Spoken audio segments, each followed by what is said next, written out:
have your attention, please?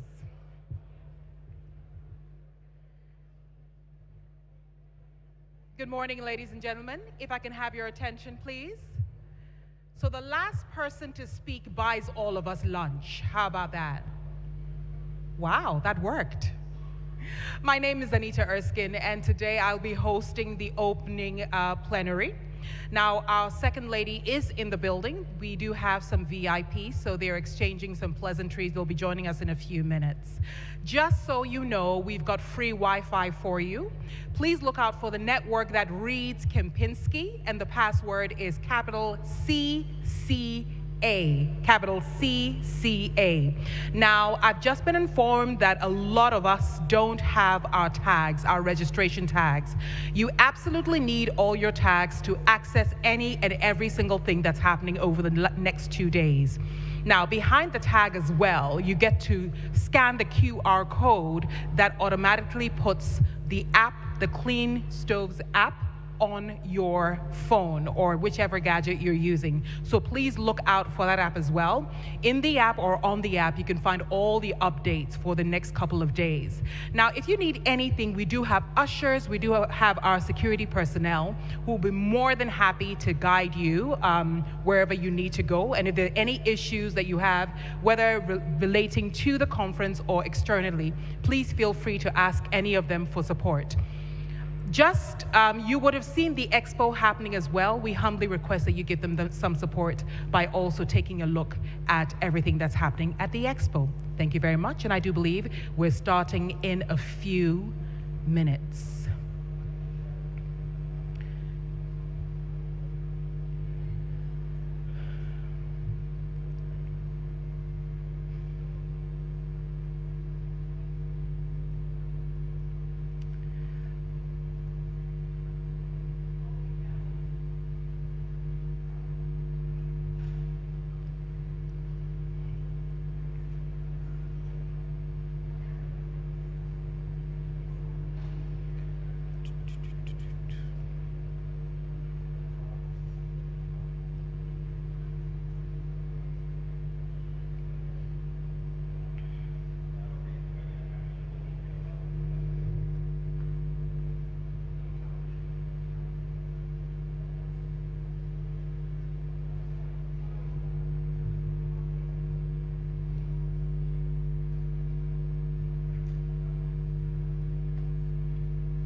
Ladies and gentlemen, do please rise for the arrival of our special guest of honor.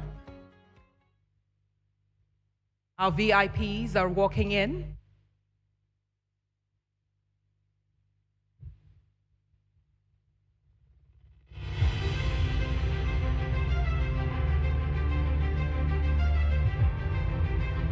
Well, you can take a seat. I was just testing to see if you're paying attention.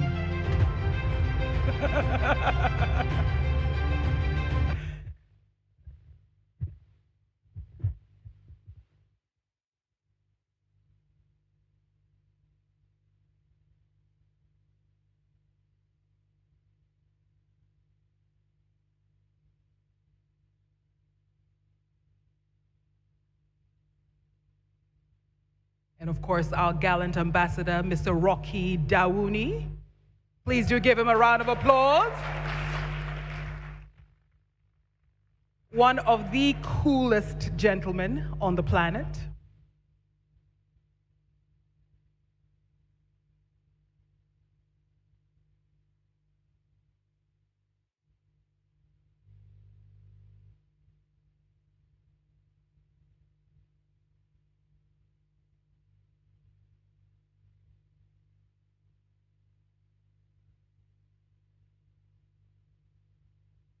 And now, ladies and gentlemen, please rise for the real arrival of our special guest of honor, the Second Lady of the Republic of Ghana.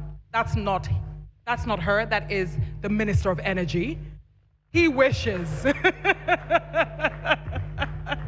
And now here she is, the Second Lady of the Republic of Ghana. Please, a round of applause for Her Excellency Samira Baumia. And of course, she is with the CEO of Clean Cooking Alliance, Dimfna van der Lans, also with our chairperson of GACO, Adwa Etisawase, and of course, Honorable Dr. Matthew Opo Kuprempe, who came in just before that. And now, before you sit, a round of applause for yourselves. Please do give yourselves a round of applause for being here in your numbers. And now you may kindly take your seat.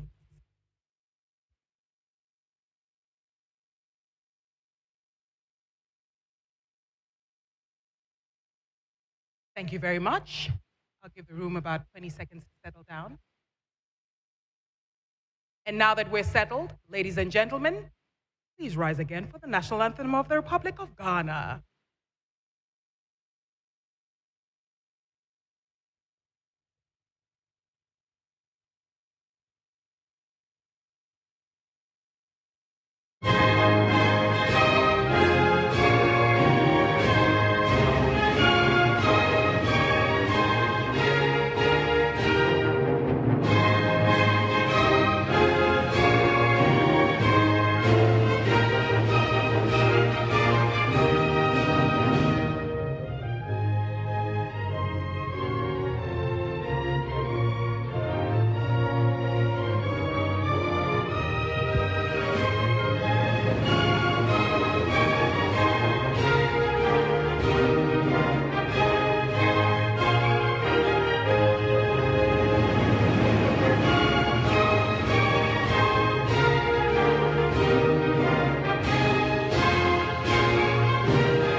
Please take your seats. I promise you won't be standing up again.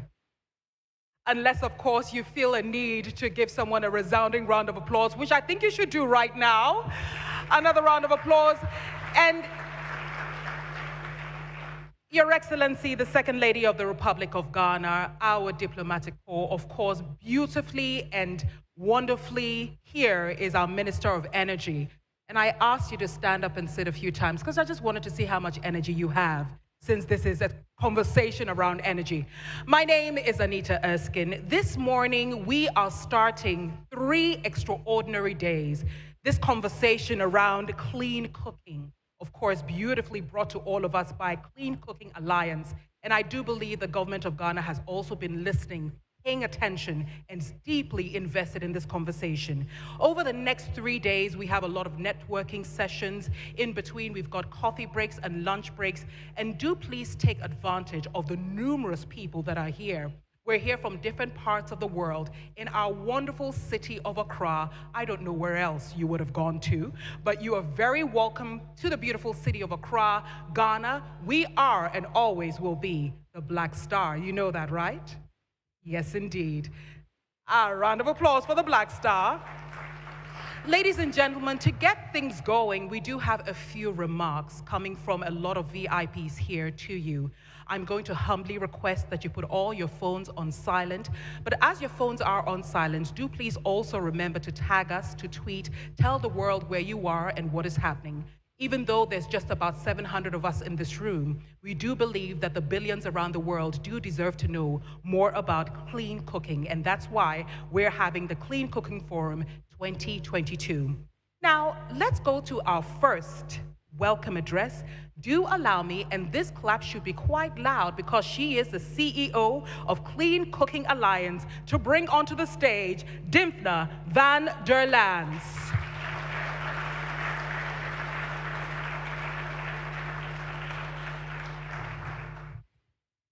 Thank you.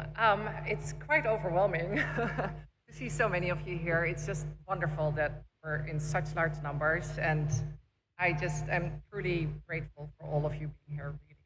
Excellencies, distinguished guests, ladies and gentlemen, good morning and welcome to the Clean Cooking Forum 2022. First of all, I would like to express my sincere appreciation to the government of Ghana for co-hosting this year's Clean Cooking Forum. We are honored to have the Honorable Ambassador, Dr. Mokawa Blai Adu Gambi, Presidential Advisor, Her Excellency Samira Bubami, Second Lady of the Republic of Ghana, and the Honorable Dr. Matthew Opoku Prempeh, Minister of Energy, here with us today. I thank all of you and your amazing teams for your continued strong support to CCA and the clean cooking ecosystem. It is fitting that we are gathered in Accra this week to celebrate and discuss investment, innovation, and impact across the clean cooking ecosystem. Ghana is a leading voice for a just energy transition, committed to providing modern energy services to its population. Already having one of the highest percentages of the population in sub-Saharan Africa connected to the electricity grid, Ghana is now focusing on the clean cooking sector, expanding the availability and use of modern cooking solutions in the years ahead.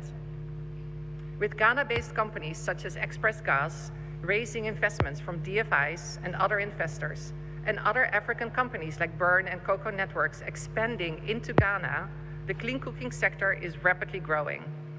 The West African region as a whole is also attracting increasing flows of investment into the clean cooking sector. Nigeria, for example, has recently launched a national clean cooking policy which is incentivizing a wave of clean cooking startups. The region is an emerging hub of social enterprise innovation and impact-driven business models, and I'm excited about the dynamic conversations we will have this week as we hear from leaders from business, finance, civil society, government, and academia. My gratitude also goes to our amazing partners for their generous sponsorship of the forum: the Netherlands Ministry of Foreign Affairs, the Norwegian Agency for Development Cooperation, the World Bank and SMAP, the United Nations Capital Development Fund, Global Affairs Canada, the United States Environmental Protection Agency, the European Commission, NDEF, DANIDA, UK8, MEX, the African Development Bank, Sustainable Energy for All, BICS Capital, the African Guarantee Fund, and the Africa-Europe Foundation. And I think this actually does deserve applause.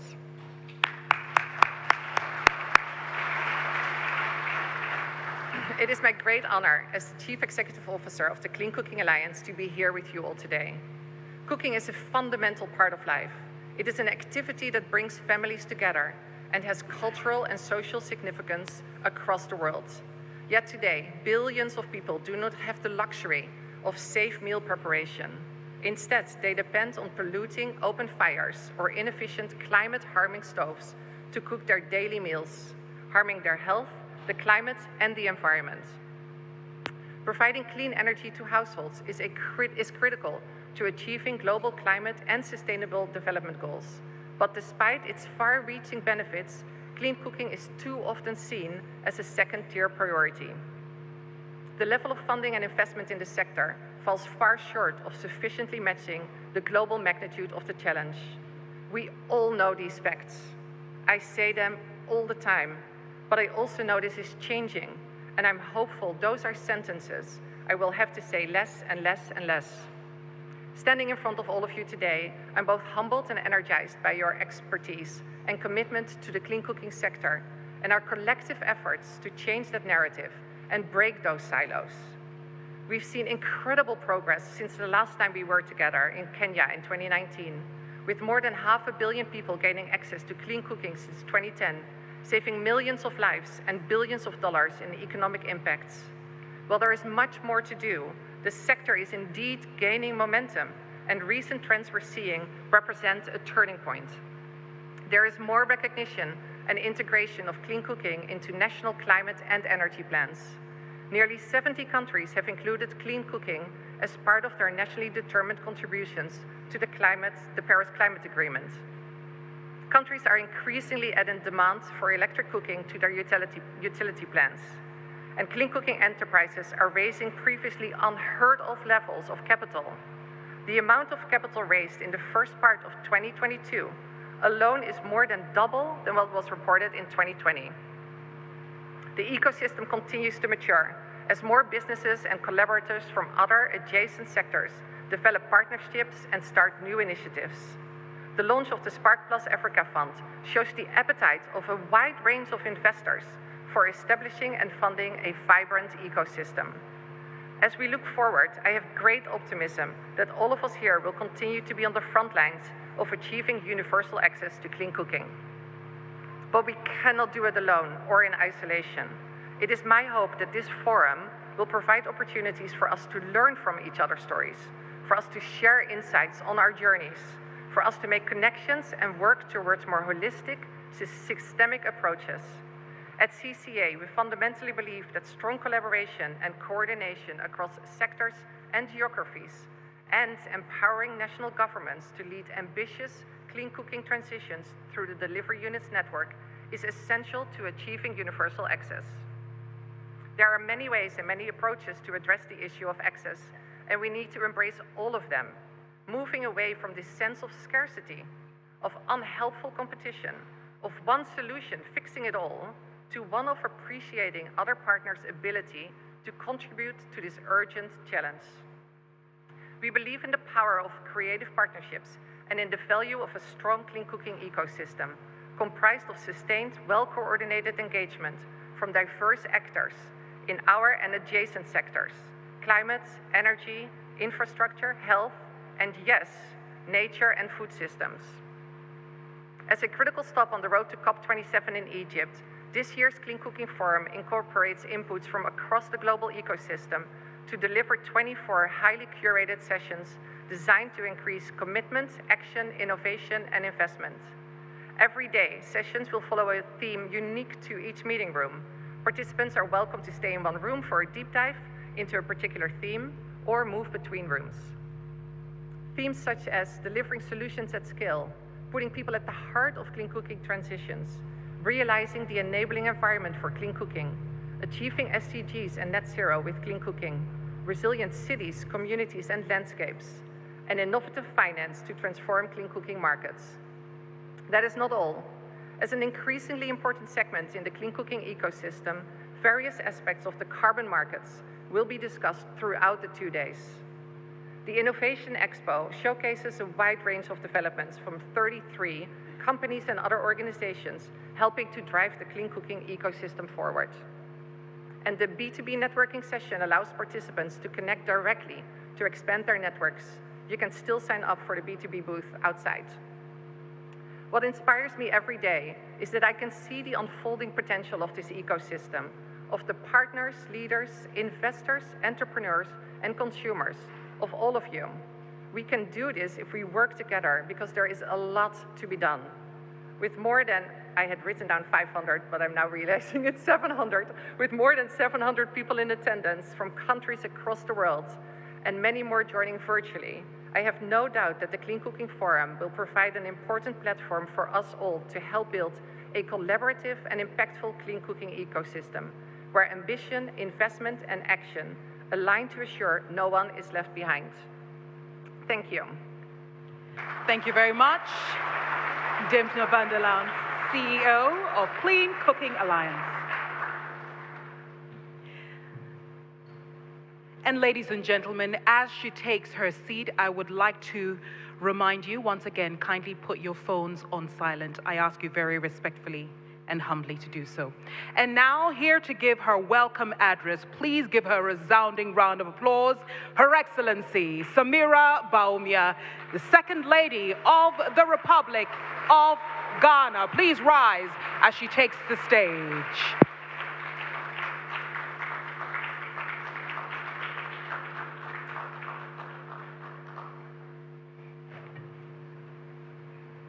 Thank you. Honorable Matthew Opoku Prempeh, Minister for Energy, my dear CEO, Dimtna van der Laan, Adjoa Say, Chairperson of Ghana Alliance for Clean Cooking, Your Excellencies, the Ambassador of Norway, the US Ambassador, and the Ambassador for Netherlands, our honorable ministers present, distinguished ladies and gentlemen. It is my great pleasure to welcome you all to Ghana and to the Clean Cooking Forum. Thank you for choosing us once again, Akwaba. Ghana is known for its hospitality, so I'm sure that over the next few days you're going to enjoy some really good hospitable people in Ghana here. I commend the Clean Cooking Alliance for your continued efforts at raising awareness on the relevance of access to clean energy, particularly clean cooking solutions and renewable energy technologies and solutions, and its impact on sustainable development and the well-being of women and children. Cooking is a fundamental part of life. It's an activity that brings families together and has a cultural and social significance around the world. Yet globally, especially in some developing countries, more than 2.5 billion people continue to rely on wood, coal, charcoal, agric residue, and animal dung to cook their meals and heat their homes. These homes become dangerous places to be simply because the energy sources they use release high levels of pollutants that are harmful to their health. In sub-Saharan Africa, the lack of access to clean cooking remains acute. It is the only region where the number of those without access, unfortunately, continues to rise. The share of those with access increased just from 15% to 17% between 2015 and 2020. However, when you adjust for population growth, it actually pushed up in terms of numbers of people without access by 10%. That's from 850 million to 940 million in 2020 who do not have access to clean cooking. And if these trends continue, it can be estimated that by 2030, sub-Saharan Africa will have the greatest access deficit. This simple act of cooking, that's using unclean fuels and technology, is a leading source of global air pollution, causes more deaths each year than HIV/AIDS, malaria, and tuberculosis combined. It is one of the most underfunded and furthest behind indicators in the Sustainable Development Goals, receiving less than 1% of the estimated resources needed to address it. New research from the International Institute of Applied Systems Analysis and the Climate Analytics highlights that we remain far off track in achieving universal access by 2030. The SC4All also estimates that for Ghana, the full transition from wood and charcoal to clean fuels could take about 50 years if things don't change, and only 18% will achieve clean fuel access. This means the business as usual approach has not been as effective as it should be. More needs to be done. Air pollution causes more than 7 million deaths every year, with 1.1 million deaths occurring in Africa. Household air pollution, which is driven largely by indoor cook stoves, accounted for 700,000 fatalities, while increased outdoor air pollution claimed 400,000 lives. In Ghana, the World Bank estimates that 16,000 people die prematurely from air pollution every year. Each number of these millions represents a wife, a mother, a sister, a brother, a breadwinner. These are lives we're talking about. These deaths are unacceptable and avoidable. The State of Global Air Study indicates also that about 236,000 newborn infants are estimated to have died of air pollution-related causes in sub-Saharan Africa. The study by the team of researchers led by the Boston College and UN Environment Program, examining the toll on the developing brains of children, revealed that air pollution exposure to infants and young children resulted in the loss of 1.9 billion IQ points across the continent. This will no doubt have serious consequences on the future of our continent. Africa Renewal estimates that the economic cost of premature deaths from ambient particulate matter pollution in 2013 was $215 billion. The estimated cost of premature deaths from household air pollution was $232 billion. Unfortunately, it is mostly women who bear the brunt of this cost, in the form of poor health and safety, as well as lost productivity. In most rural communities, women and children travel long distances to collect fuel in the form of firewood.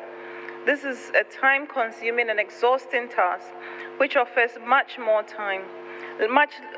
less time for other productive activities. In addition to being strenuous, there are many risks involved, including bites from venomous animals and increased risk even of sexual assault. This also limits access to education, which tends to restrict opportunities for economic growth, in addition to the adverse health impact. Women and children are especially affected and burdened by time-intensive household tasks as a result of the usage of unclean cooking fuels. Time poverty, that is the loss of productivity, and poor maternal and child health become the end results. Ricardo Politi, the Global Director of Energy and Extractive Industries and Regional Director for Infrastructure Africa for the World Bank, has asserted that, and I quote, "Clean cooking must be a political, economic, and environmental priority, supported by policies and backed by investments and multi-sector partnerships. To make that kind of change, the level of commitment and the scale of investment matter." End quote. And I couldn't agree more. I'm optimistic that this forum will pave the way for expedited action required to help bring clean cooking to the billions who live without it. Governments and development agencies should continue taking measures to prioritize the issue of clean cooking as a major policy initiative. In our conversations about access, there must be a focus on affordability, innovation, and adaptability of clean cooking solutions in order to ensure sustainable development. Reducing prices via low-cost design, local production and assembly where feasible, and innovative distribution and financing models can lower upfront stove costs and significantly extend access to clean cooking solutions. Pay-as-you-go solutions also bring clean technologies within the financial reach of populations with customized payment options. This module enables incremental fuel payments for households in place of paying full upfront costs, which tends to be a barrier to access and entry. It's also important to integrate and involve women in the design and production of locally appropriate technologies. As majority users, women's contributions are vital to shaping the clean cooking value chain, from the design, production, distribution, sale, and consumption of clean cooking technologies. Women are at the heart of clean cooking issues and bear the brunt of its negative effects. There is the need to integrate clean cooking into government programs and policies and encourage the use of sustainable clean cooking solutions. A concerted political will is essential to ensure progress in the clean cooking sector. High-level political will and action is a must, and I'm glad to see strong representation from our governments today. Ghana has been slow but steady in growth and in access to clean cooking solutions.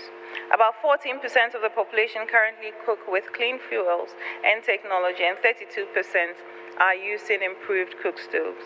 In addition, Ghana has adopted the ISO standard for clean cook stoves and clean cooking solutions. There have been efforts to set a minimum standard, develop labels, and upgrade testing centers all in an effort to ensure a world-class market development in the clean cooking sector. The Ghanaian government is also promoting the adoption of LPG by 50% as the primary cooking fuel, and I'm sure my Honorable Minister will elaborate on that when he comes up here. And recognizing that it will take some time to build up an LPG network, Ghana aims to distribute about 3 million improved biomass stoves by 2030. Achieving an absolute clean cooking world is possible. Let us make deliberate efforts to increase awareness and advocate for clean cooking alternatives that are essential to the well-being of women and children. This means we cannot give up. As my CEO Dimfina mentioned, we are making gains, but we need to step up our efforts. The world has a huge challenge to move to net zero by 2050, and clean cooking is an essential part of achieving this. Emission reductions have to go hand in hand with efforts to ensure clean energy access for all by 2030. It will take sound public policies, a holistic approach, and long-term commitment from all development actors. Reducing cooking emissions is critical to reducing forest degradation, improving health, empowering women and children, protecting our environment, and helping achieve numerous other SDGs. We will be letting a significant portion of our population down if we pay only lip service to clean energy access in Africa especially.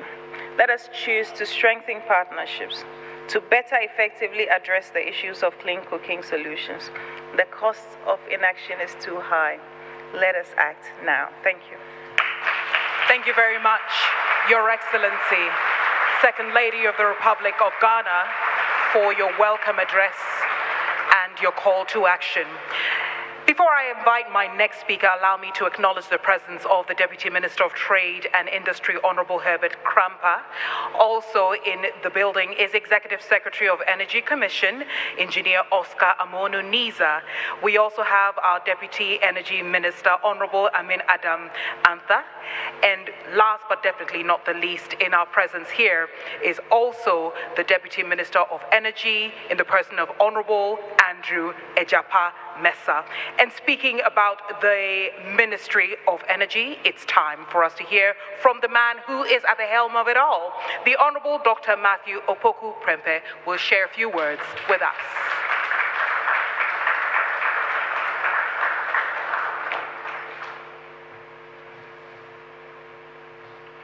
Her Excellency Samira Baumia, Second Lady of the Republic of Ghana, Your Excellencies, Ambassadors of Norway, Netherlands, and the United States of America, Chief Executive Officer of Clean Cooking Alliance, definitely, the Country Director of World Bank, Honorable Ministers and Deputy Ministers, Chief Executives of various agencies here, representatives of development partners, diplomatic corps, friends from the media, and all protocols observed.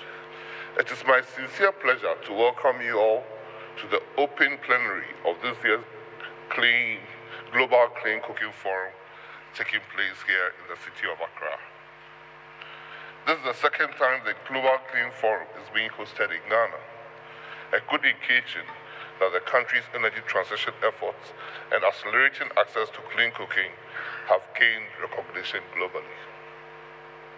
This forum allows us to deliberate on key political and technological countermeasures to curb the environmental and socioeconomic threats of our over-reliance and uncontrolled exploitation of natural resources, especially wood biomass, for cooking, whilst increasing access in line with national, regional, and global commitments. Excellencies, as demand for clean cooking solution is growing, we need to turn our attention to the efficient exploitation of the natural resources that are required for the industry. We need effective coordination and transparent accounting systems that are internationally acceptable to unlock the enormous investment and financing opportunities available for clean cooking sector. For this reason, I welcome the establishment of the Delivery Unit Network in Ghana and under the Ministry of Energy. Local capacity is required to support the growth of the clean cooking industry in Ghana. The Ministry of Energy, in collaboration with the Energy Commission, launched the Senior High School Renewable Energy Challenge to provide a platform for all second cycle schools to develop an interest in research and development and innovating renewable energy and clean cooking solutions for the Ghanaian market and beyond. This and other capacity development of the needs of the industry, I want to use this opportunity to thank the Clean Cooking Alliance for committing to sponsor this year's Renewable Energy Schools Challenge, which focuses on clean cooking and food processing. Thank you. I also want to use this opportunity to announce that the Ministry of Energy is developing the National Clean Cooking Strategy and Investment Prospectus with support from the World Bank. This will provide the framework for the promotion and development of the industry. It is my earnest hope that these documents will be completed and launched by the end of the year. Ladies and gentlemen, the Ministry of Energy is central to the development of a vibrant and sustainable clean cooking sector in Ghana. The ministry is therefore partnering with leading stakeholders to expand the clean cooking market and scale up access. Government policies and interventions by our partners have positively impacted the clean cooking market today, keeping it on track for investments, scaling up, and commercialization. The sector has gained attention in recent times, attracting key global players due to the leadership of my ministry. In 2019, Cabinet approved the Public-Private Partnership project to locally produce and distribute 500,000 improved cook stoves jointly with the Ministry of Energy and the Climate Change Center of South Korea. This Carbon for Stove project is the largest clean cooking intervention in the ECOWAS region and is in line with the government's commitment to distribute 3 million improved cook stoves by 2030. The project will result in about 1 million tons of CO2 savings per year, reducing the supply of trees for charcoal production and contributing to the improvement of the raw carbon footprint of Ghana. Excellencies, we successfully launched the result-based LPG for Development program on September 6, 2022, with funding support from the World Bank. The objective of the program is to provide government interventions that will accelerate the switch from unclean fuels to LPG in a bid to achieve the goal of 50% access by 2030. I welcome the support of other donors and development partners in this regard. Finally, I implore the forum to deliberate on the measures and strategies to address the supply and demand side constraints and unlock sustainable investment for the attainment of our collective commitments in the clean cooking space. I wish you the best of stay in Ghana. Enjoy our warm hospitality. Truly, Ghana is the center of the universe. Good weather, Ghanaian cuisines, better jollof rice than Nigeria, and take advantage of your presence in Ghana to explore our rich cultural heritage. Akwaba to everybody, and thank you all.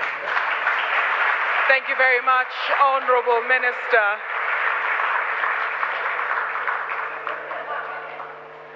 Did we just start another Jollof war? But never mind.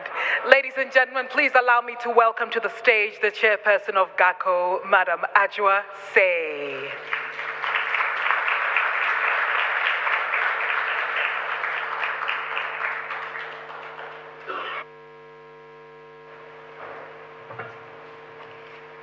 Thank you very much, Anita.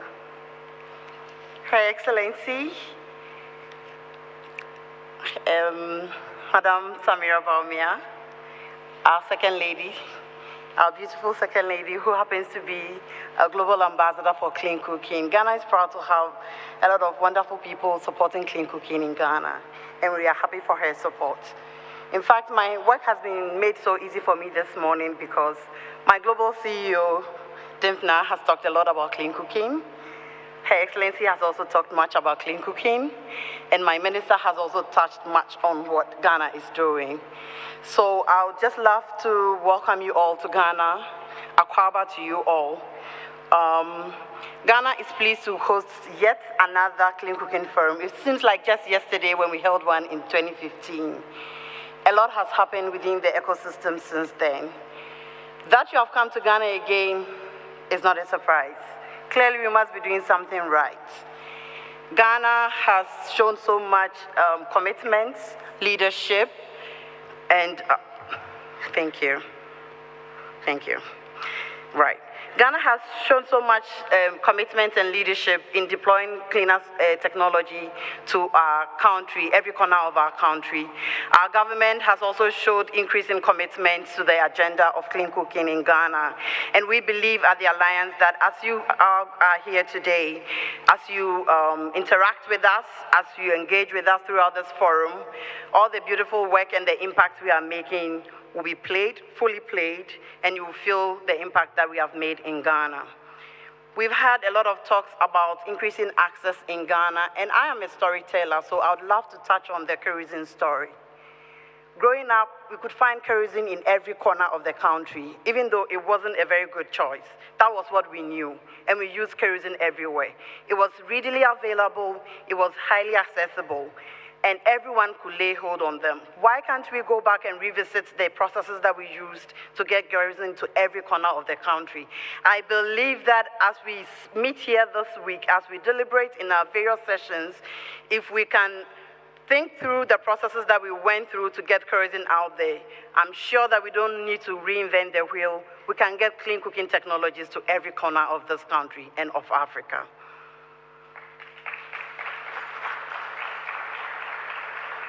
But the biggest question is, where do we start looking? And that is not a question for me to answer. It's a question for everybody in this room to speak about, to discuss, and come up with solutions. The Alliance believes that through this forum, we may be able to unlock some of the answers to this age-old question. Where do we start, and how do we get everyone access to cleaner stores? Once again, I welcome you all to Ghana. I encourage you to enjoy the landscapes, the rich culture of the people, and our beautiful cuisine. And Anita, did I say, the Second World War on jollof rice started right here. Thank you. Whoa, Ajwa. I dare say that the jollof cooked by some of the clean stoves over there is the best jollof you will taste, and the healthiest jollof you will taste. So please do also pass by the expo and take a look at what our wonderful innovators are up to. And now, ladies and gentlemen, some perspectives from our funders, starting with Her Excellency Ingrid Mollestad, Norwegian Ambassador to the Republic of Ghana. Please do welcome her.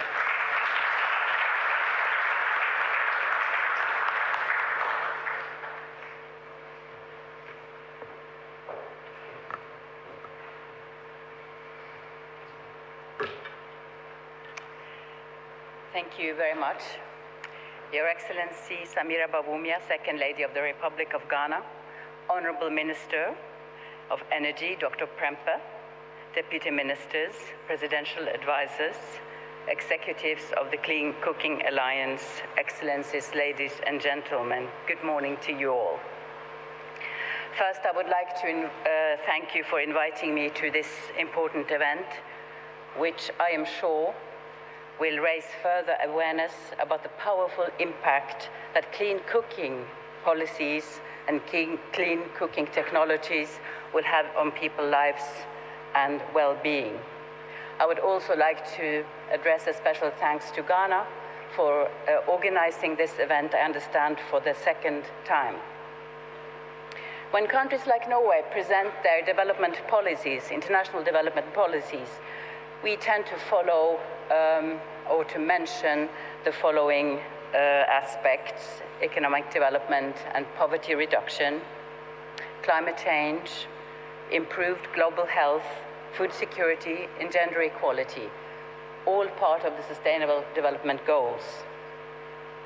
Clean cooking solutions impacts each and every one of these priorities simultaneously, but still, it's too rarely mentioned as part of the solution. This needs to change, and it is changing because we want it to change, and I'm happy about the strides that have been made. I would like to make a quick dive into the health benefits of clean cooking, as Ghana and Norway in particular have developed a close partnership in this sector. Earlier this year, Ghana's President, His Excellency Nana Addo Dankwa Akufo-Addo, and the Norwegian Prime Minister, Mr. Jonas Støre, and the WHO co-hosted the maiden edition of the International Strategic Dialogue on Non-Communicable Diseases. During this conference, heart disease, stroke, cancers, and chronic lung diseases were all highlighted as some of the most significant challenges in global health today, all sadly among top causes of death. We immediately see the relationships to clean cooking here, because breathing the smoke produced from unclean cooking from polluting fuels can lead to all of these. Day after day, billions of people, and mostly women, cook their food, and they and their children breathe in toxic flames produced by cooking with inefficient stoves and harmful fuels. In fact, millions of people continue to die prematurely, paradoxically and tragically, because they expose themselves to life danger while they prepare food for themselves and their families to keep themselves alive. We need a rapid action to scale up clean cooking to ensure healthy lives for all, and to reach, as I said, Sustainable Development Goals overall. On this background, I am very proud that Norway has supported the Clean Cooking Alliance since its inception, and that Norway is now one of CCA's largest donors. For Norway, Clean Cooking Alliance remains a highly and truly relevant and strategic partner. We are proudly supporting Spark Plus Africa, the world's first impact fund to finance clean and modern cooking solutions across sub-Saharan Africa, initiated by the Clean Cooking Alliance, enabling capital and stitching modern cooking. In 2022, I believe that the fund raised over $40 million in the first close. Based on this success, sparking and motivating us to further action, I wish you the very best in accelerating the market-driven adaptation of clean cooking solution and fuels in Africa and elsewhere during the coming days. We will make change. So have a lovely and productive conference, and thank you for inviting me. Very much, Your Excellency Ingrid Mollestad. And as she takes her seat, I would like to welcome onto the stage the United States Ambassador to the Republic of Ghana, Her Excellency Virginia A. Palmer. Do please welcome her.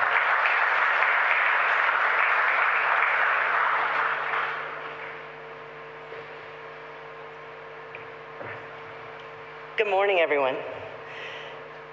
Your Excellency, Second Lady of Ghana, Samira Bawumia, the Honorable Minister of Energy, Prempeh, CEO Dimpa van der Lens, ambassadors, including Ambassador Adejima and Ghana's own Ambassador Rocky. Distinguished ladies and gentlemen, it really is an honor to be here with you today to shine a spotlight on the importance of clean cooking and to underscore the United States government's approach to improving human health and reducing emissions globally from home cooking. While we're enjoying Ghana's hospitality and even the sea breeze here, I think it's important to remember that people here face dual threats of air pollution and deforestation, as many of you do in your home countries. Soot from cooking fires, smoke from burning trash and plastic, car and truck exhaust, and even the increasingly frequent and severe harmattan emerging from an expanding Sahara Desert affect us all. Research shows that 75% of Ghanaians rely on charcoal as well, putting pressures on an ecosystem already stressed by the effects of climate change and illegal mining. In September 2021, a World Bank environmental analysis concluded that 16,000 Ghanaians die prematurely from air pollution every year, and that 100% of people in Ghana are exposed to harmful levels of particulate matter. And the Second Lady spoke about this. So it's clear that there are both health and climate equity imperatives for ensuring that there is universal access to clean cooking by 2030. And I salute the work that all of you are doing. And consider, too, the loss of productive opportunities for women and girls. And this is something I know the Second Lady is passionate about. In some countries, women and girls spend a quarter of their time looking for fuel. Imagine girls studying free from that burden. And even in more developed countries, Russia's invasion of Ukraine and associated fuel price hikes have driven people to return to firewood or charcoal for cooking and heating. In Ghana, unsustainable use of wood fuel causes deforestation, land degradation, and increasing desertification in Ghana's arid northern regions. To help increase access to clean cooking, the U.S. government has developed a whole-of-government approach and recommitted to the multilateral cooperation necessary to address this global challenge. We were briefly absent, but now we're back. In 2021, the U.S. government resumed and strengthened its engagement with and commitment to the UN Foundation's Clean Cooking Alliance.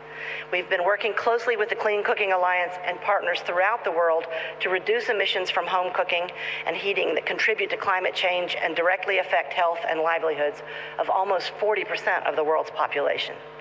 We're conducting and facilitating research and testing of more efficient stoves and fuels.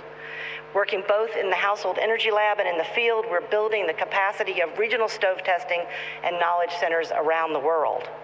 And we're now piloting a Science to Policy Academy in East Africa initially to support development and implementation of clean cooking policy goals with the best available science. The U.S. government is also supporting early-stage entrepreneurs and businesses seeking to promote clean cooking.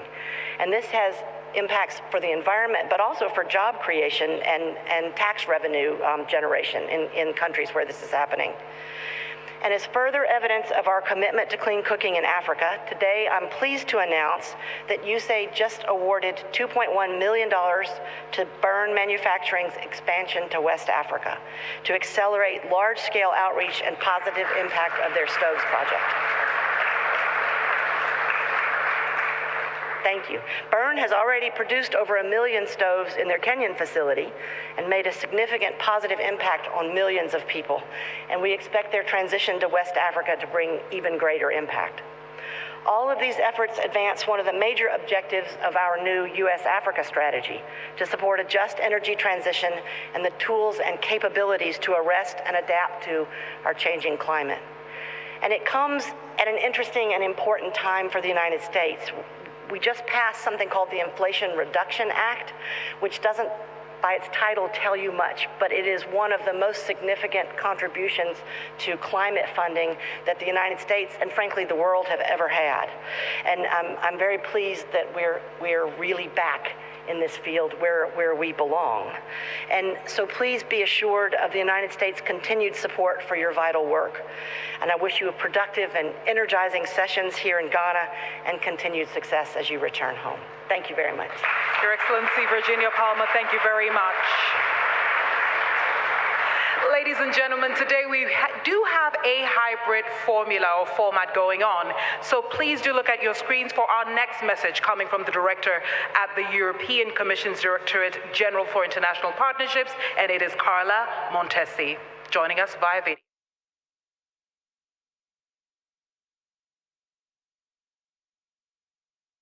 Clean Cooking Alliance and its partner for organizing it. The negative effects of inefficient cooking are well known by all of you, and this is why we have to promote the use of cleaner cooking solutions. Unfortunately, the current international context, aggravated by the Russian invasion of Ukraine and the energy crisis that has translated in the rise of energy prices, risk to render the solution identified less affordable for a large part of the consumers. Despite this additional challenge, there is an urgent need to continue to upscale our effort towards the SDG 7 targets. To reach this goal, the sector needs more innovation, attractive financing solutions, political mobilization, and the general awareness. Youth participation, regular framework, and an enabling environment are also key elements to ensure a shift towards cleaner and more sustainable solutions. I can say that the European Union, together with its partners, is fully committed to work in all these domains. Through the Global Gateway, the European Union supports the green transformation, And in the African European Union Green Energy Initiative, that is one of the key components of the Global Gateway, will seek to enhance energy access, to boost renewable energy deployment and efficiency, including for clean cooking. And in this sector, as for today, the European Union is financing programs in more than 15 countries, including here in Ghana. Just to mention one example, the European Union is supporting the Senior High School Renewable Energy Challenge, focusing this year on clean cooking. Both public and the private actors are key to ensure that all our efforts are impactful and efficient. And this is why the European Union is also supporting local entrepreneurship and the private investment through different programs.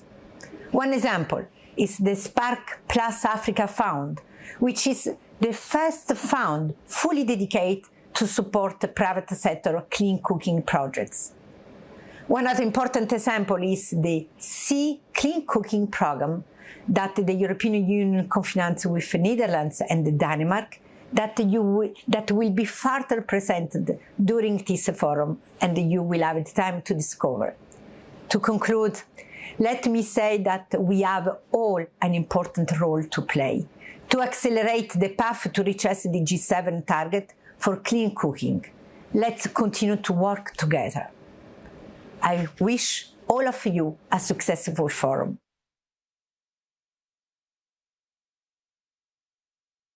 Tessie. And now, finishing off our round of perspectives from our funders is the Deputy Head of Mission, Netherlands Embassy in Ghana, in the person of Her Excellency Katia Lasser.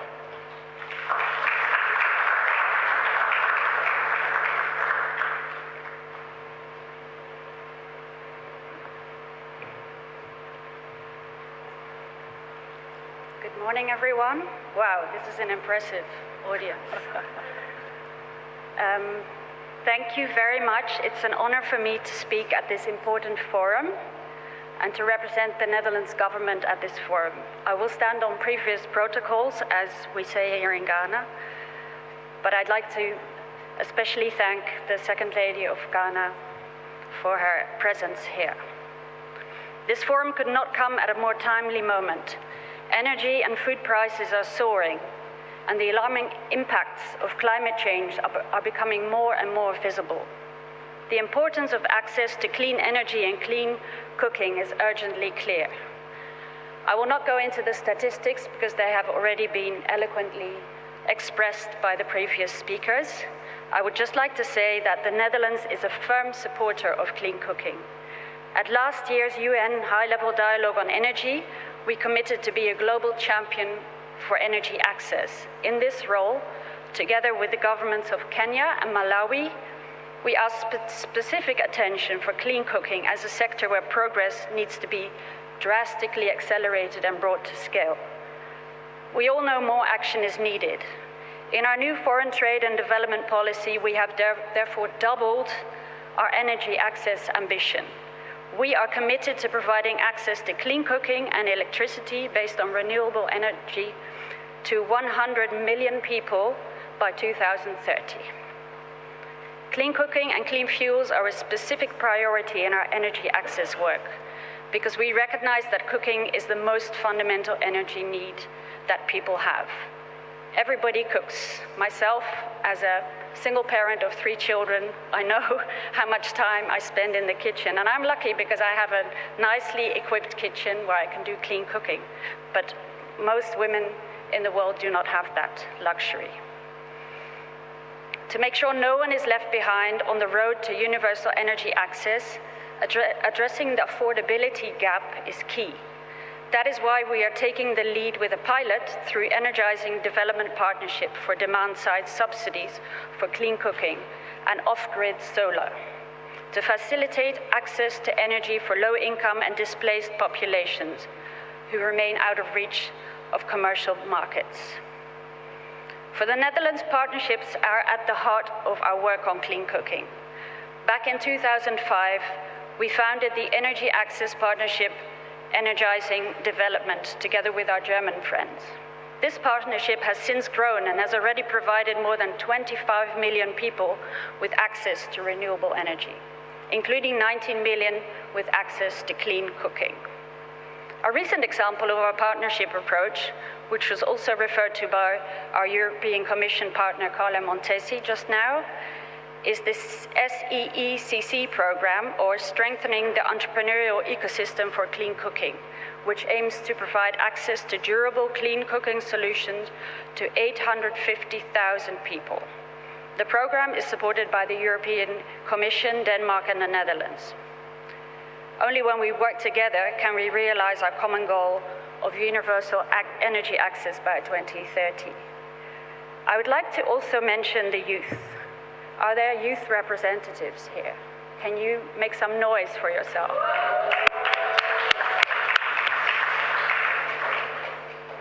Clean cooking is a youth issue as well. When we talk about clean cooking, we talk about the future, a cleaner, healthier, and more sustainable future for the next generations. 90% of the world's youth live in countries with the lowest access to clean cooking. Household air pollution caused by polluting cooking fuels and stoves disproportionately affect young children, causing many deaths. For youth, lack of access to energy means fewer opportunity for education and employment. That is why we applaud the participation of young people in improving access to clean cooking. We need to listen to them and amplify their voices and ideas in clean cooking enterprises, policy making, and politics. So let me close here, because I believe everyone is very eager to start the work of this forum and to start networking. Just by saying that clean cooking is a vital part of the solution to many of the challenges we are facing today. By improving access to clean cooking, we are working together on a cleaner, healthier, and more sustainable future. The urgency has never been higher, and I wish you all a very productive forum. Thank you very much. So much. And now, ladies and gentlemen, some messages from our partners. Do allow me to start off via video the Practice Manager World Bank ESMAP in the person of Gabriela Elizondo Azuela. Honorable speakers, co-hosts, and partner institutions, I deeply appreciate the opportunity to address you at this flagship event.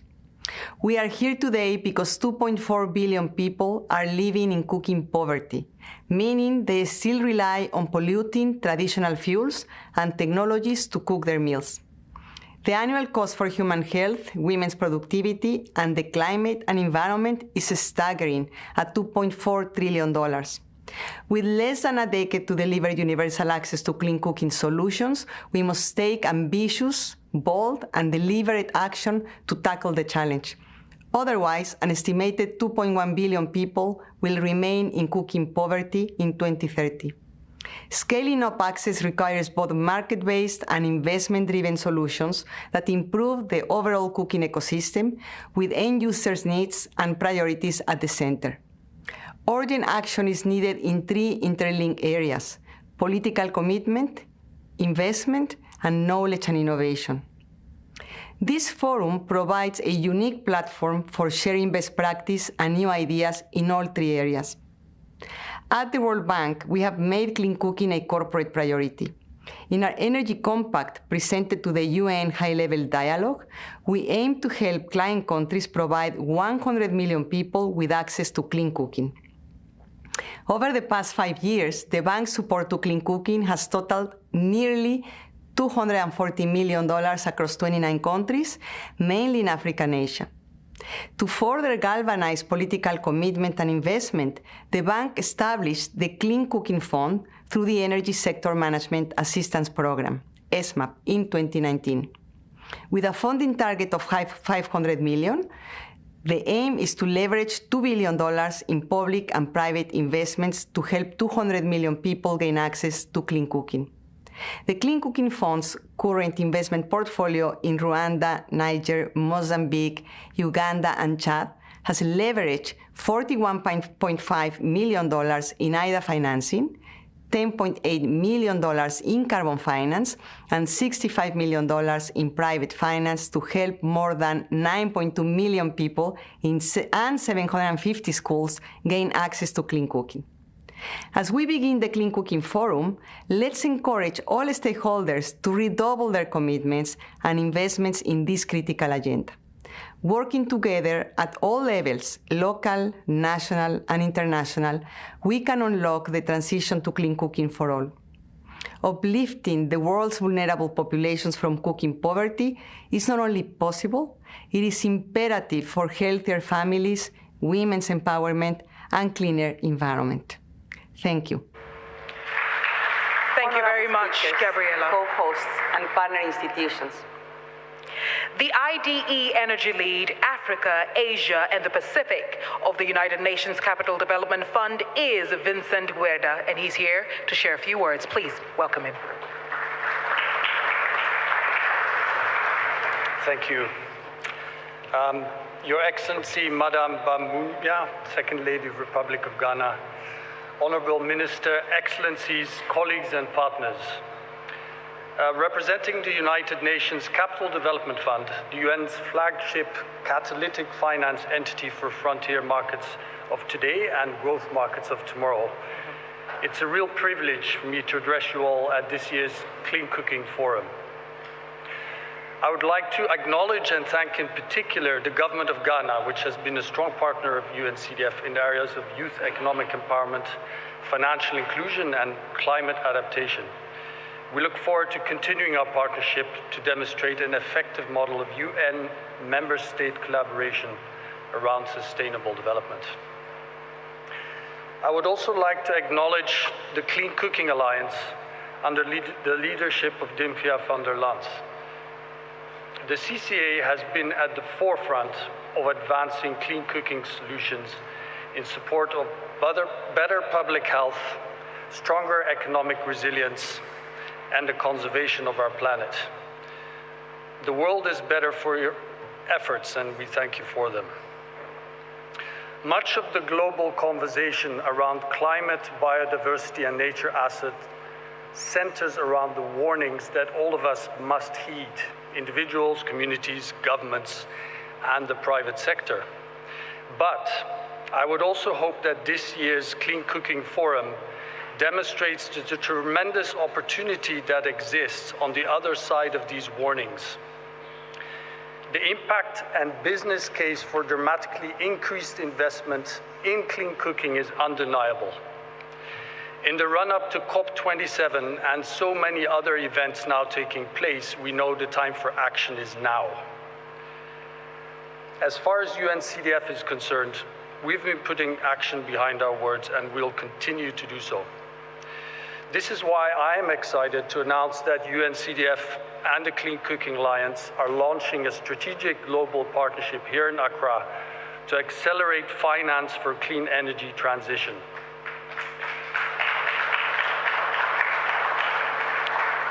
Through our partnership, the CCA and UNCDF will aim to increase the flow of public finance as well as newer forms of climate and social impact finance into companies operating in clean cooking markets. As a first concrete step, we are jointly initiating a digital innovations challenge for clean cooking that we look forward to discussing with many of you over the next few days. And I have to show you this little leaflet here, which will be available at our booth for discussion, and we look very much forward to your views and recommendations. Between the CCA's leadership role and unsurpassed network in the sector, also working on innovative finance solutions, as well as UNCDF's history of catalyzing investment to finance decentralized energy value chain work in frontier markets and LDCs, I believe that our partnership will truly optimize our unique respective capabilities towards this critical effort. Perhaps most importantly, my hope is that both UNCDF and CCA can spark a demonstration effect that will see clean cooking finance go from the millions to the billions needed to arrive at the success that we seek. The opportunity is here, The CCA and UNCDF are committed to seizing it, and we look forward to working with you all in the process. Thank you and congratulations on this year's forum. Thank you so much, Vincent. And now going to our screens again from the Rockefeller Foundation, we have the Senior Vice President, Power and Climate, and it's Ashvin Dayal. Take a look. Hello, everyone. Let me start by saying a big thank you to the team at the Clean Cooking Alliance for bringing together such an important mix of policymakers, entrepreneurs, investors, donors, and other development partners for this, the 2022 Clean Cooking Forum. A thank you as well to the government of Ghana for being such welcoming hosts. The reality we face today is that our climate and our development future is going to depend on our ability to invest in clean energy solutions that expand economic opportunity and protect communities as they go through what could be a multi-generational transition from fossil fuels to clean power. Now, I say this knowing that we must confront the urgent reality of today. We know the statistics. 700 million people lack access to electricity. Another 2.5 billion are considered energy poor. And 2.5 billion don't have access to clean cooking solutions. That's estimated to cause almost $2.5 trillion in damage to the climate and local economies and contribute to a staggering 3.2 million premature deaths every year. Clean cooking transforms lives. It improves health, it protects the environment, it empowers women, and it drives inclusive economic development. This is why this convening is so vital as we work collectively to pave the way for much needed action. Now, progress is being made, of course, but we all know it remains off track for a combination of population growth, lack of financing, fragmentation across the energy access ecosystem, and frankly, a continuing lack of political will.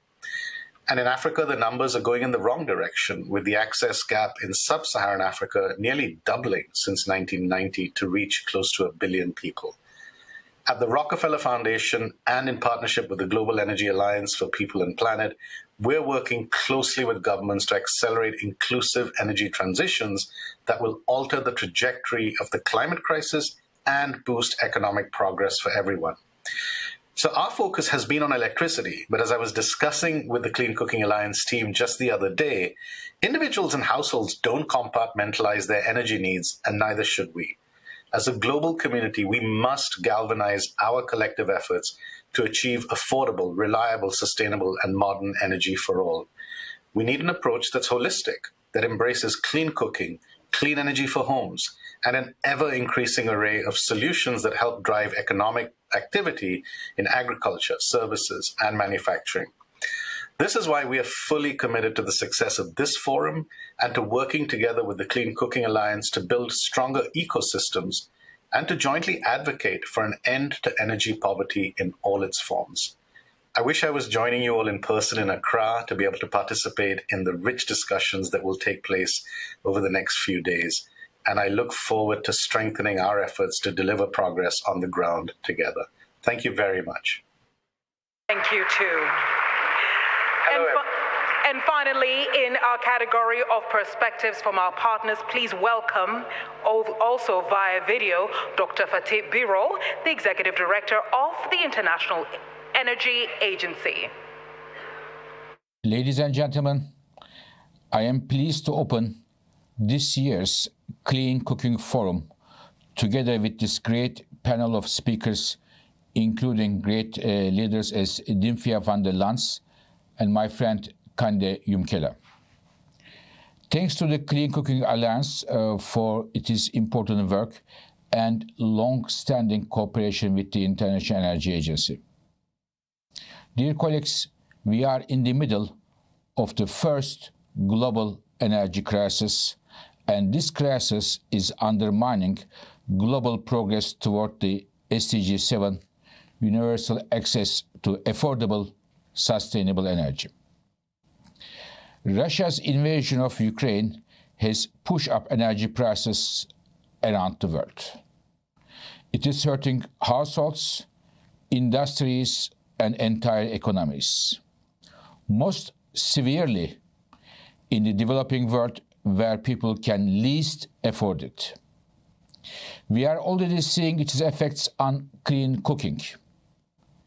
According to the numbers of the International Energy Agency, today 2.4 billion people still cook with polluting cooking technologies, 1 in every 3 persons on Earth. This is linked to around 3.6 million premature deaths each year, a number higher than the deaths caused by tuberculosis, malaria, and HIV combined, a staggering number. Women in households without access spend 40 hours a week on average gathering fuel and cooking, restricting their ability to pursue education and employment. When we talk about the gender issues, I think this is something that we all need to take note of. Even knowing the full profound cost of the status quo, clean cooking still has not yet found the lasting place it deserves on the global political agenda. But the technology exists to solve this issue. LPG has been a leading option in China, India, and Indonesia, frontrunners on progress towards universal access to clean cooking. However, LPG is not the only option. Electrical stoves, biogas stoves, ethanol, or even improved biomass are all part of the solution. So, the political will has to step up, and step up immediately. Only half of those without clean cooking access live in countries where there are targets to reach universal access. I believe this is a major issue. At the IEA, we estimated achieving universal clean cooking access worldwide would cost less than $6 billion annually from now to 2030. And this is $6 billion is only 1/4 of building a new LNG terminal in one single country. This is well within the means of international community to mobilize the $6 billion US. We have an obligation to make clean cooking a top priority for development banks and the COP27 agenda. And I believe this is a big opportunity for the advanced economies to show their willingness to support the developing world in the direction of clean and secure energy transition. Dear colleagues, today's crisis can and should be a turning point in the global effort to meet this basic energy need for each and every person. Thank you very much, and I wish you all the best. Thank you. Ladies and gentlemen, this brings us to the end of the first part of our opening plenary. We're moving into the second part, which is a panel discussion focusing on clean cooking as the key to achieving global climate and development goals. And on this panel, do allow me to invite to the stage the Honorable Damilola Ogunbiyi, CEO and Special Representative of the United Nations Secretary General for Sustainable Energy for All and co-chair of UN Energy, Dr. Kande Yamkela, former United Nations Undersecretary and Special Representative of the Secretary General for Sustainable Energy for All, and former 2-term Director General of the United Nations Industrial Development Organization, UNIDO. We're also joined by Dr. Leela Haze, Executive Director and co-founder, Lion Guardians, and co-founder and Leadership Council, WE Africa. Of course, as you can see, the CEO of Clean Cooking Alliance is also here, Dimna van der Laan, and this conversation will be ably moderated by the extraordinary Shirley McAlpine, founder Shirley McAlpine and Associates. Ladies and gentlemen, please welcome them as they take their seats. Shirley, over to you.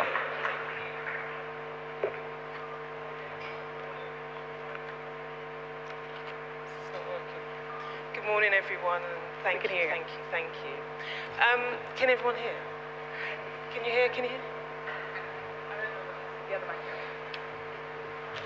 So, we're going to kick off with, thank you so much. Shirley. Please, right. 1, 2. Hello? Okay, great. Thank you. Here we go. So, we're going to kick off with you, Damilola, if you don't mind. Is that okay?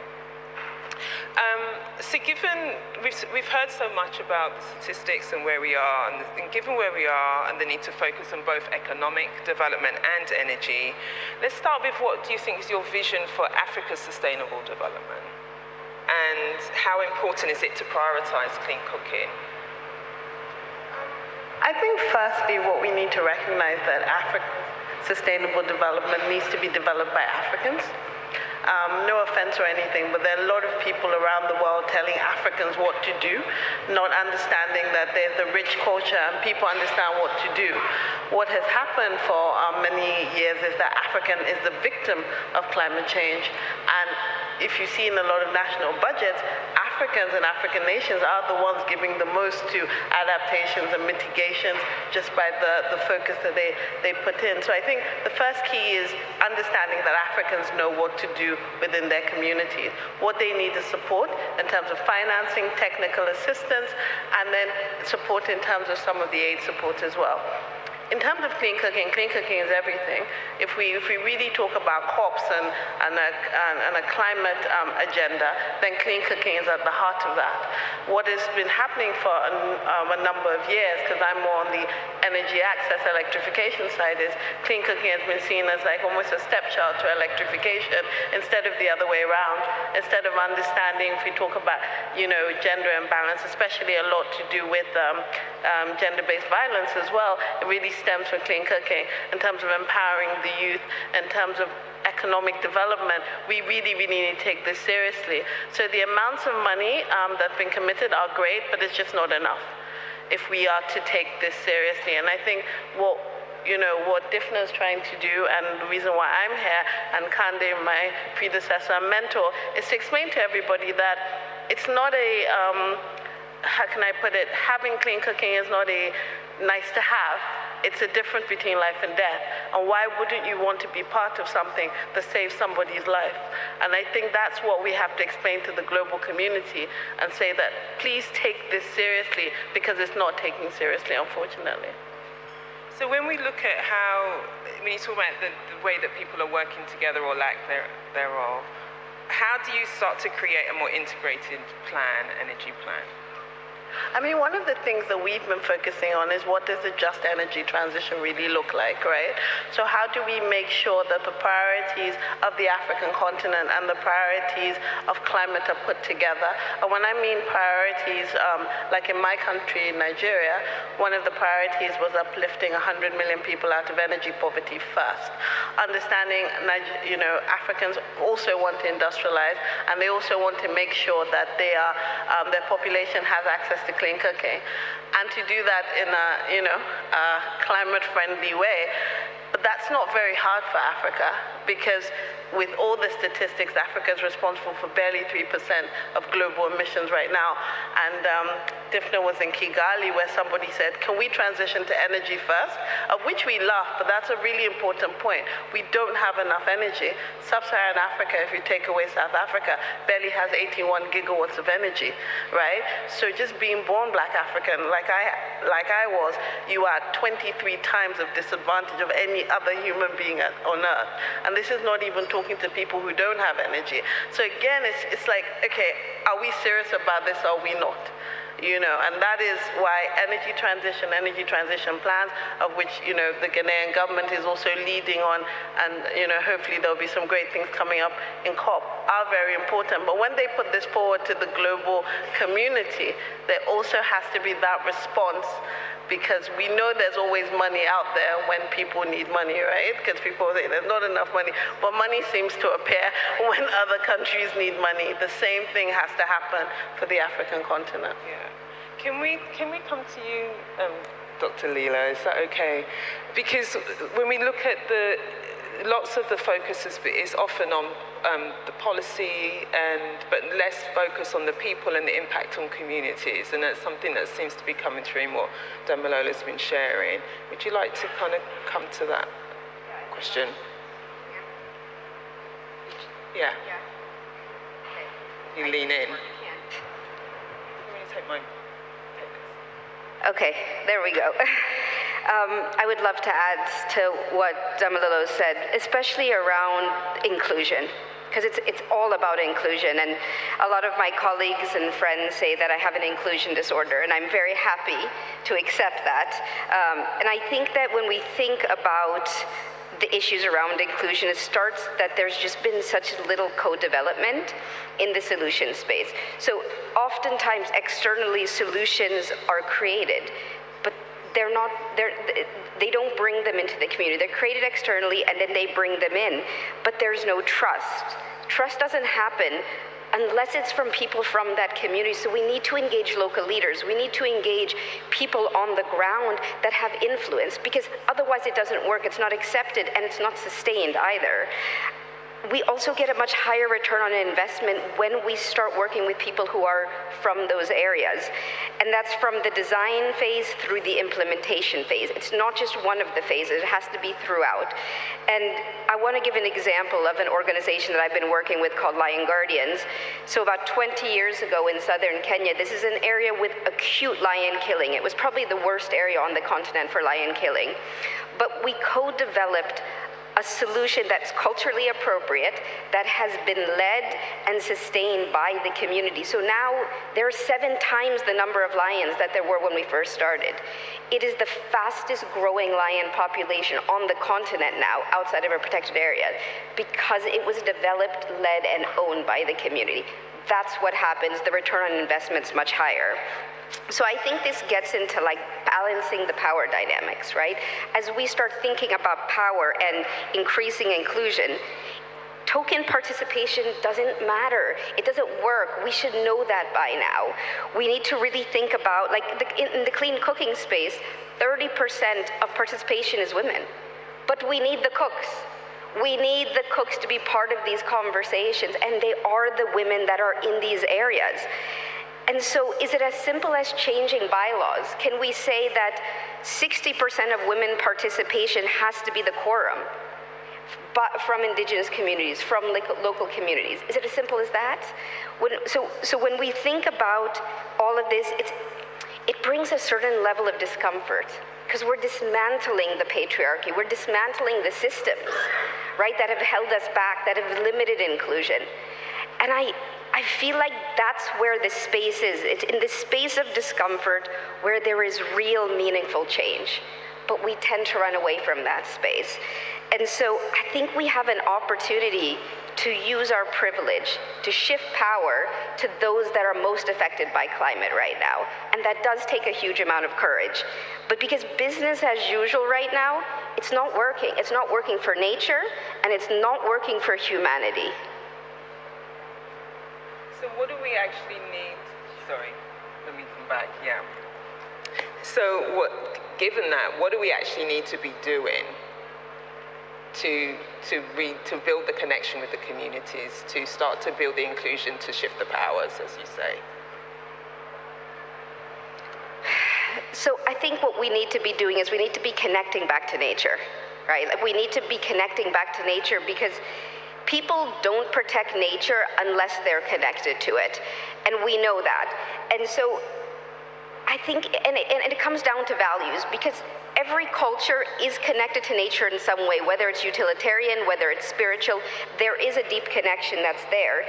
And so the way that we can link values to solutions, that's what sustainability is. That's what sustains that. And so I think that's what's missing from the arena. You know, and I'm thinking about integration as well. I think we need to do more around integration. So when I think of clean cooking, I think of solutions. People keep talking about solutions, right? But it's also about hygiene and nutrition. We can't leave those parts out, because when people are unwell, when they are sick, they can't connect, because it's a life or death at that moment, right? And so I think that we do need to be much more integrated about the process, and that's part of the inclusion piece. I think also when we think about nature and we think of the connection to nature, we often think that all of humanity is disconnected from nature, because that's what we say, but it's not true, because the indigenous communities, the local communities are so well connected to nature. And I can say from living in southern Kenya in Maasai land, in the areas where I've been working, it's a life or death situation when it comes to their connection to nature. In the last 2 months, I have watched elders, children die because of the most horrific drought that we are experiencing right now. So their link to nature is an everyday affair. And so it's not something we're feeling from other places, it's an everyday affair. And when we think of indigenous communities particularly, 80% of all of the biodiversity left on our planet is held by 5% of the population. They know how to take care of nature.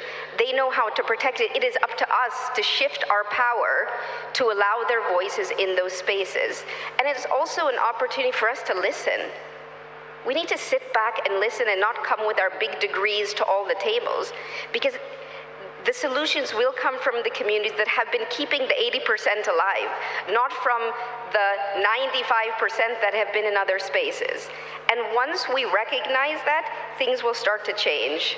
And I think that does take a certain amount of discomfort, and it takes a lot of courage.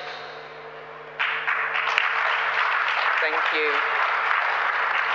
Dr. Kende, can I come to you? Because I want to speak to the current fuel and food crisis that we have. What's the impact of that on sustainable development agendas and specifically on SDG 7? We should recognize that we also had a food, fuel, and financial crisis in 2007-2008. Now we have a similar impact on the world. The impact is very serious. In my country, for example, immediately early this year, we had a 100% increase in petrol prices at the pump. Just think about the knock-on effects on purchasing power at household level, transportation costs, and so on. Food price inflation in a number of African countries is between 20 to 30%. I was just in New York, and when I hear people complaining about 8% inflation, I say, come to my neighborhood. But it's not only the smaller African countries, even Nigeria, Ghana here, Rwanda, and others, all suffering from food price inflation. I guess it helps all of us understand what we have advocated for 20 years, that energy is at the core of the 21st century economic transformation, development, and climate change. So many of us 20 years ago started fighting for a sustainable development goal number 7 on energy. I think people are understanding now the nexus between energy, economic growth, health, education, gender, environment, as the Norwegian ambassador explained very well. So if we relate it to what we're discussing here, clean cooking itself connects all of this. Yeah? It's about climate, deforestation, it's about health, not only women's health. In fact, household air pollution is one of the top 5 causes of morbidity in Africa today. But also think about agribusiness. All the actions we take in adding value to agricultural products require an energy solution. Processing, storage, transportation, cold chain, all of that requires an energy solution. In our own neighborhood in West Africa, our women, all the processing, they use firewood or charcoal to bring that food to the market, not only for cooking at home. So you begin to see why this conference is important in terms of economic development, women's empowerment, protecting the environment, and so on. I always applaud the Ghanaians. I'm jealous of Ghana. 87% electrification. Congratulations, Mr. Minister. Very soon, Ghana will hit 100% universal access to electricity. Best performer in all of West Africa. However, as you heard from the statistics, 75% of this population still relies on charcoal and firewood. But again, we commend Ghana. The leadership is clear, electrification, moving well. Now they say we take clean cooking as well. They have to be treated the same. It is not an afterthought, as Damilola has said, that has affected us for many years.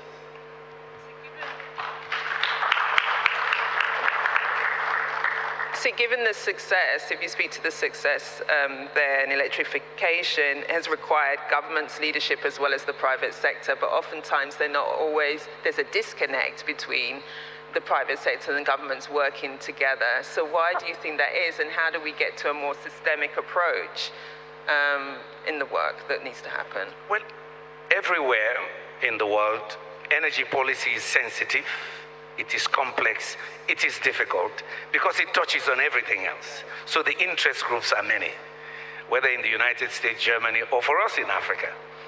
So governments have to create the markets. Government leadership in creating markets is important. When we used to advocate for renewable energy, we used to say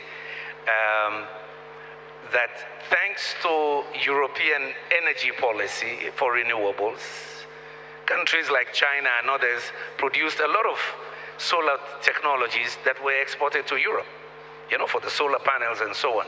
So you begin to see how interlinked we all are. When governments create these market opportunities, the private sector responds.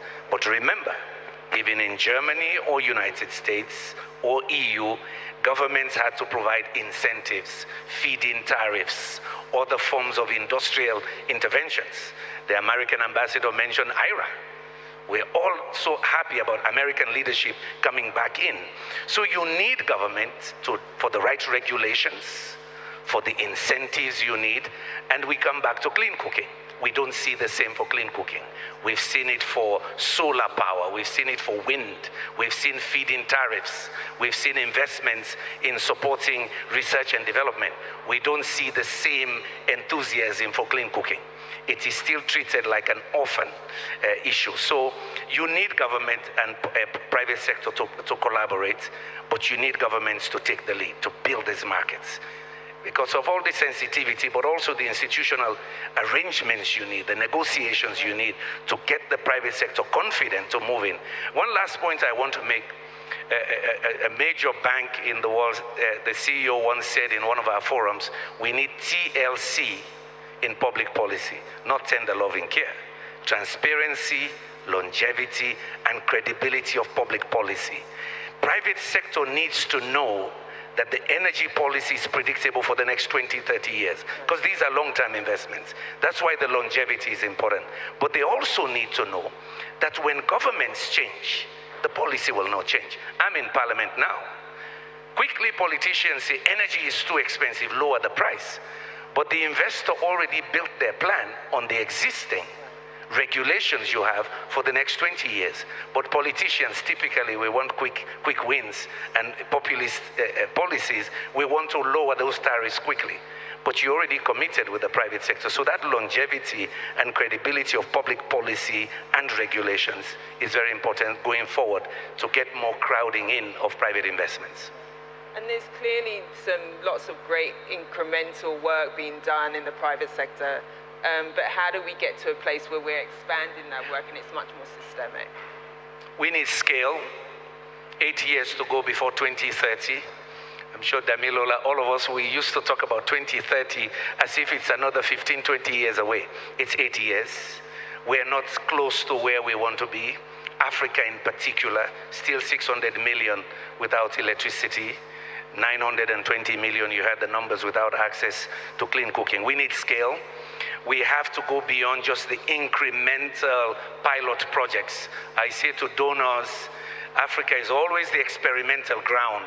Some new paradigm comes, we get 2 million to test it in Africa. No, we need to talk large numbers now. Fatih Birol said you need 6 billion a year to fix universal access to clean cooking. He says it's 1/4 the cost of setting up an LNG plant. We need investments in the energy space in the billions of dollars, but in the clean cooking space right now you're looking at 120 million to 200 million a year coming in. You need 6 billion per year. We're talking big scale now. That's why, again, you need the public-private partnership. Ghana is not asking for another $20 million pilot project. Ghana is looking in the $1 billion range because they've done everything right. You can see the same in Kenya. The public policies are there. The private sector is ready to move. You need the government leadership, but I tell you, we need scale now, not pilot projects. Thank you. Does anyone else want to take, yeah? Can I talk about scale? Yeah. Okay. I just want to quickly jump in about scale because I think scaling is such an important conversation, and then I'll pass over to you. But I think scaling, it's all about collaboration and partnership, right? It's not about building something small and exploding it to something massive, right? It's because we don't live in a homogeneous environment. There are so many different contexts that we're dealing with. And so scaling it's about sustaining impact, but it's not about multiplying. And I think we need to get away from that. And I do think we need huge investments. I think we need to stop thinking small numbers and we need to start thinking bigger numbers. And that also is about inclusion. And it's cross-sectorally, it's intergenerationally. We need everyone at that table. And oftentimes when we think around inclusion, it's one or two groups that we include, but we actually need everyone to be able to scale. And I think also we talk about the biodiversity crisis and the climate crisis all the time, but we're also dealing with this leadership crisis right now. We don't have time. Okay, I will talk about the leadership crisis later, and I will pass it on because I think it is something very important, because I think at the heart of scaling is going to come down to changing how leadership is done. But I'll pass on. Okay, just to put this in perspective, G7 found $17 trillion of less than 1% money to get through COVID. They can find $6 billion a year to make sure 900 million are out of energy poverty. That's all. Yeah, I think I'll just wrap it up. I know we're under time, so I think we're just going to thank all of you for being here and for joining us today, and for your tremendous leadership, your dedication, your energy, and your ability to speak the truth and be honest and have conversations. And I think that's really what we're trying to do at this forum this time, to bring in different voices, to listen to them respectfully, and to really collectively engage in what is a big challenge, but it can be addressed. There is no doubt in my mind we can do this. And so thank you again, and Shirley, for being here and for joining us and for your contribution to this conversation. Thank you.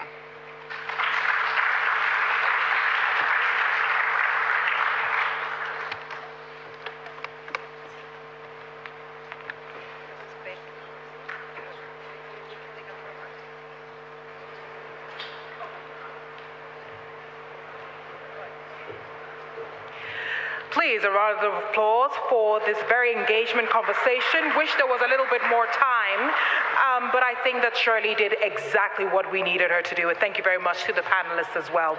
And now, ladies and gentlemen, to wrap up this session, please allow me to bring to the stage the Honorable Ambassador Dr. Mokoa Blay Edu-Jemfi, who's a presidential advisor. And today, she is reading the speech on behalf of the First Lady of the Republic of Ghana, Her Excellency Rebecca Akufo-Addo.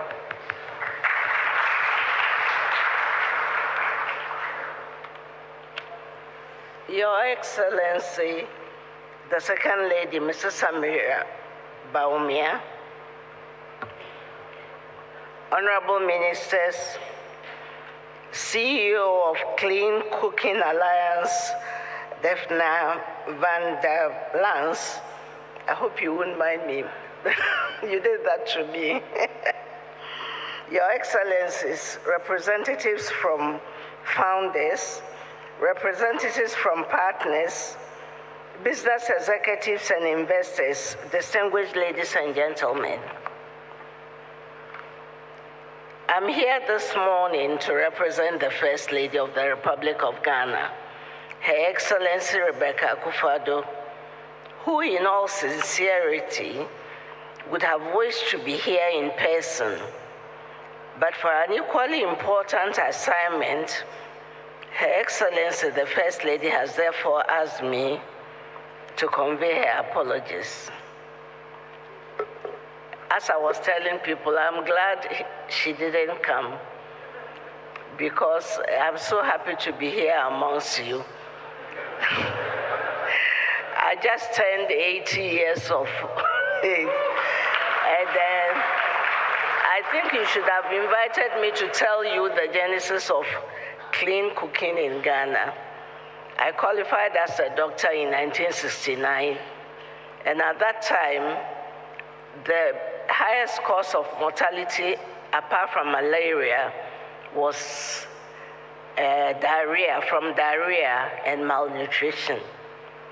You know that the name Kwashiorkor was coined from Ghana, and so that meant malnutrition. And so I'm glad that you are here for clean cooking, and I'm told it's not the first time, but the second time.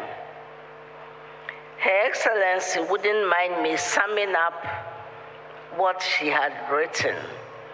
She has done a lot towards clean cooking. An example is when she went to the Western region and found people trying to prepare palm nut oil to subsidize their income, but in a very inefficient way and in a very dangerous way.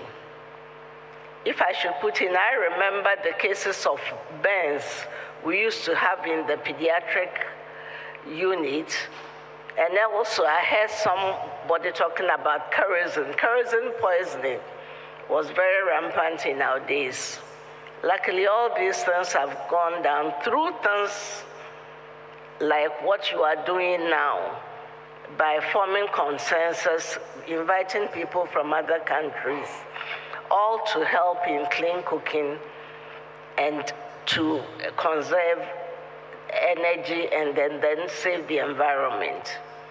And so Her Excellency welcomes you to this forum and hopes that at the end of it, from the conclusion, we can better improve the situation and share it with other countries around the world. Thank you very much.